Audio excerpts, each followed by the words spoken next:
सक्षम police times news 112 सक्षम जनतेचा आवाज। नाशिककरांना वाहतूक कोंडीतून मुक्त करण्यासाठी द्वारका इथं कोट्यावधी रुपये खर्च करून अत्याधुनिक अंडरपासचं काम गेल्या महिन्याभरापासून युद्धपातळीवर सुरू आहे।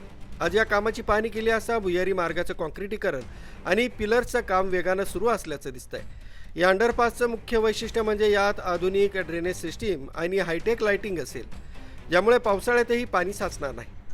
अंडरपासचं काम चांगलं सुरू आहे, पण सध्या चौकात प्रचंड वाहतूक कोंडी होते। धूळ आणि वळवलेल्या मार्गांमुळे नागरिकांची मोठी गैरसोय होते। हे काम लवकरात लवकर पूर्ण होणं गरजेचं आहे। या रखडलेल्या कामामुळे सध्या नाशिककरांना रोज सकाळी आणि संध्याकाळी पाऊण ते 1 तास वाहतूक कोंडीत अडकावं लागतंय। धूळ आणि प्रदूषणामुळे स्थानिक व्यावसायिक त्रस्त आहे। प्रशासनाच्या दाव्यानुसार आणखी काही महिने हे काम चालेल आणि 2026च्या अखेरपर्यंत किंवा पुढील वर्षाच्या सुरुवातीला हा अंडरपास पूर्णपणे खुला होईल असं सांगण्यात आलंय। काम पूर्ण झाल्यावर मुंबई, पुणे आणि धुळेकडे जाणारी वाहतूक थेट निघून जाईल आणि द्वारका चौक सिग्नल फ्री होईल। न्यूज ब्युरो, सक्षम पोलीस टाइम्स, न्यूज 112 नाशिक।